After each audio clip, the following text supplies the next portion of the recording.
up? This morning I'm going to be showing you several different ways to do faces on knit dolls. I'm going to show you 3 different methods for the eyes. First one I'm going to call the cut and paste method. Then there's embroidery on eyes, and then there's the painted eyes. I don't have any examples finished of the cut and paste method, but I'll show you a couple examples of the other ones. This is one example of painted eyes. You see, you get a lot of really pretty detail in it. You can do eyelashes, and it's a lot of fun. It's my favorite way to do. This is another example of painted eyes. You see, you can get quite a few different shapes and different colors out of it. And then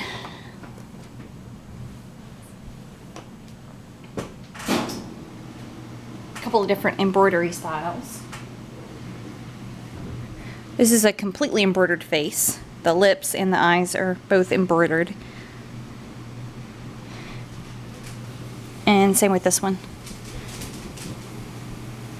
This is done with, the white part is just white felt. There's no actual thread going into there. And that's going to be your base. The lips also have felt underneath it, so that the yarn has something to catch on, because if you don't have a base like this, the yarn tends to want to fall through these stitches, and then you don't get the shape that you really want. This is probably one of my first attempts at embroidering on eyes. I didn't use any kind of felt. I actually used thread through all of it, and I had a little bit of difficulty, but they turned out alright for my little doll here. Okay. First I'm going to do the cut and paste method. For this you're going to want your template. You're also going to want two pairs of scissors is usually what I use. I typically use a pair for cutting paper and a pair for cutting fabric, because if you use your fabric scissors to cut paper, they'll actually get dull over a period of time. You also want either nail polish or this that I got from Michaels. It's a medium gloss and varnish to give it a bit of shine, or a lot of people like to use just a clear nail polish as well. And then you also want your felt. This is a very well used piece of felt. Okay, so first you take your paper cutting scissors, and you're just going to want to cut out your template.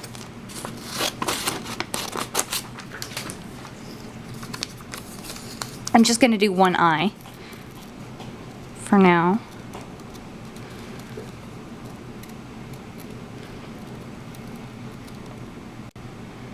You could also, of course, draw your own eyes, but then you might as well just paint them on.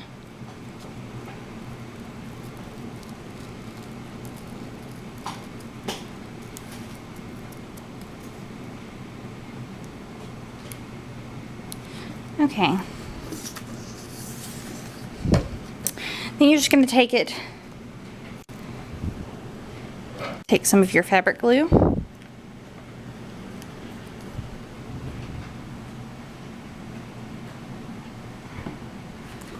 I also usually keep a napkin around to get all of that glue off your fingertips, because it's always going to happen.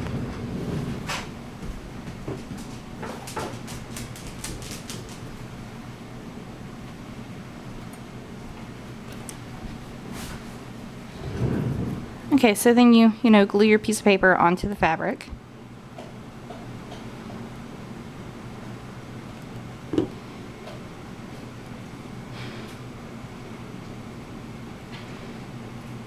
And you usually want to let that dry, but since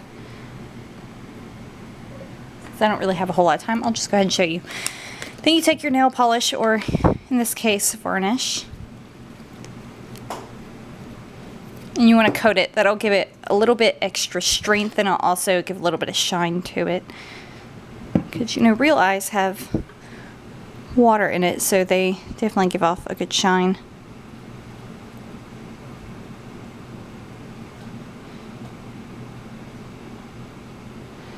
And depending on your preference, you may want to do another coat.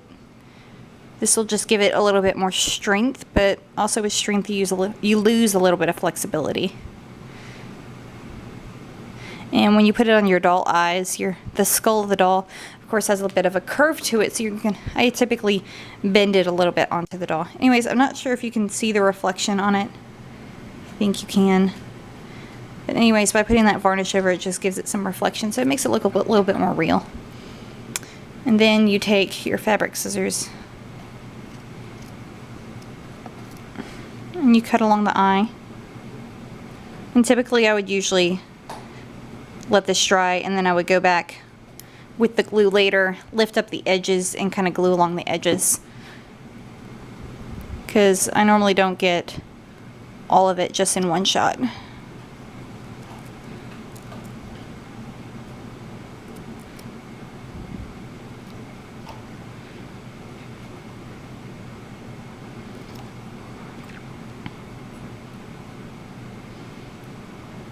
Definitely highly recommend to let your glue and your nail polish dry before doing this, or else you're going to have some very messy fingers like I do right now.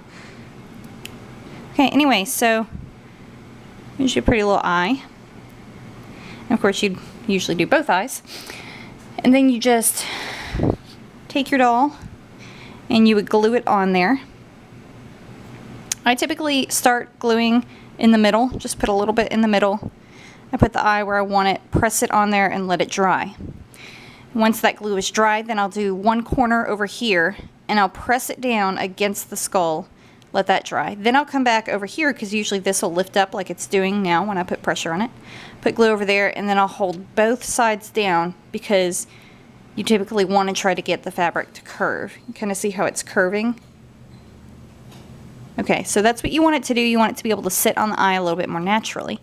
I typically recommend that you do your hair first on your doll, because this will give a little bit more definition to the face and let you know kind of where to place your eyes. I think putting the hair on will give you a little bit better eye placement. Also, if you do any kind of needle sculpting, like I already did the nose here, but I would typically do the eye sockets too. So any needle sculpting, I would recommend doing it before you put your eyes on. It just makes it a little bit easier to tell where your eyes are going to sit and everything. So anyways, that's pretty much it on this method. It's the easiest method to do. And if you have an eye template, it works out pretty good. So anyways, that's what it would look like whenever you're done.